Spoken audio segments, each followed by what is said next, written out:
sini akan mempresentasikan hasil kelompok kami, yaitu kelompok 6 dari Prodi Pendidikan Akuntansi kelas C, yaitu mengenai revenue dan recognition, yaitu pendapatan dan pengakuan pendapatan. Dan langsung saja untuk mengefisienkan waktu, saya akan memaparkan materi pertama, yaitu pengertian dan pengakuan pendapatan. Yaitu pengertian pertama, yaitu menurut PAI, Ikatan Akuntansi Indonesia, dalam PAI 1984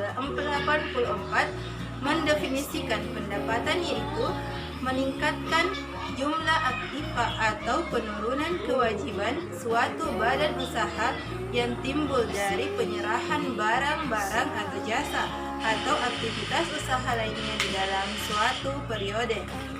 Tidak termasuk dalam pengertian pendapatan adalah peningkatan aktiva perusahaan yang timbul dari pembelian harta, investasi oleh pemilik, pinjaman, ataupun koreksi rugi laba pada tahun yang lalu. Pengertian yang kedua yaitu menurut FASB pada tahun 1985. Menurut FASB mendefinisikan pendapatan adalah sebagai berikut, yaitu pendapatan adalah aliran masuk atau bertambahnya aktivitas aktiva suatu perusahaan atau penyelesaian hutang atau kombinasi antara keduanya dari penyerahan atau produksi barang, penyerahan jasa, dan atau kegiatan lain yang merupakan kegiatan badan usaha tersebut. FASB lebih menekankan arti pendapat sebagai aliran yang diterima perusahaan dari penjualan barang ataupun penyerahan jasa. Dan yang terakhir yaitu pengertian menurut Suwarjono pada tahun 2010. Menurut Suwarjono, pengakuan pendapatan tidak boleh menyimpan dari landasan konseptual. Oleh karena itu, secara konseptual, pendapatan hanya dapat diakui kalau memenuhi kualitas keterukuran dan keterandalan. Kualitas tersebut harus dioperasionalkan dalam bentuk kriteria.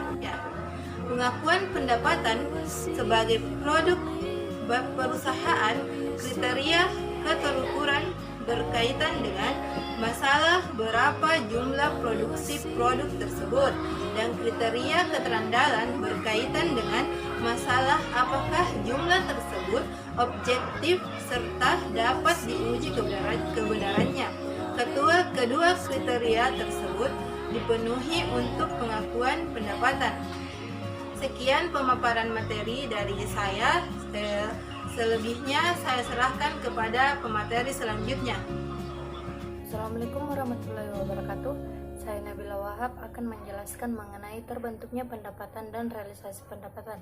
Nah, konsep realisasi merupakan teknik akuntansi yang menjadi dasar untuk pengakuan pendapatan. Dalam konsep ini, realisasi dengan diterimanya kas atau kesanggupan membayar dari pihak pembeli produk atau jasa yang dihasilkan perusahaan. Nah, menurut Patton dan Littleton pada tahun 1940, proses realisasi pendapatan ditandai oleh dua kejadian, yaitu pertama, adanya kepastian perubahan produk menjadi produktivitas lain, seperti potensi jasa melalui kegiatan penjualan jasa yang sah. Nah, yang kedua, diperolehnya aktiva lain, biasanya aktiva lancar sebagai pengesahan terhadap transaksi penjualan tersebut. Nah, menurut Kahn pada tahun 1940 dan Suwarjono pada tahun 2010, pendapatan baru dapat diakui kalau dipenuhi dengan syarat-syarat berikut. Yang pertama, keterukuran nilai aset. Yang kedua, adanya suatu transaksi. Yang ketiga, proses penghimpunan secara substansial telah selesai. Nah, itulah yang saya dapatkan. Sekian dan terima kasih. Kenaikan modal, kriteria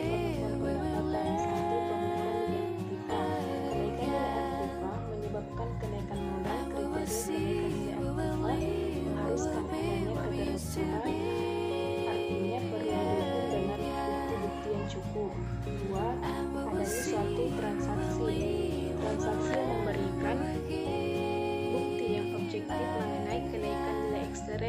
yang independen atau pencatatan transaksi dengan pihak ekstern yang independen tersebut umumnya didasarkan pada nilai historis, tetapi mungkin ada transaksi internal yang memberikan bukti objektif, terutama apabila dalam perusahaan yang bersangkutan mempunyai sistem pengendalian intern yang baik, sehingga ada juga pendapatan atau laba dicatat dengan tidak berdasarkan pada transaksi dengan pihak ekstern, misalnya pencatatan dengan dasar market value untuk emas, perak, dan terigu dan sebagainya.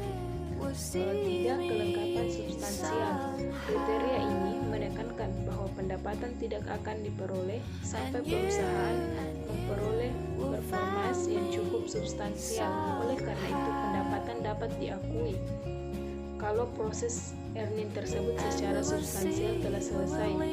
Substansial adalah ukuran kualitatif yang apabila dikuantifikasikan mungkin bisa menimbulkan perbedaan-perbedaan, sehingga perlu dipertimbangkan akal sehat dalam menerapkan penggunaan kata ini.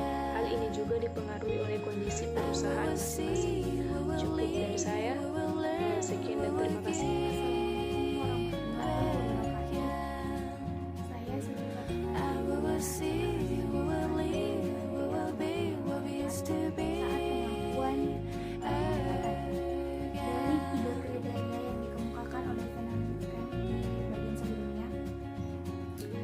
Saat pengakuan pendapatan mungkin berbeda antara buku pustaka satu dengan pustaka lainnya.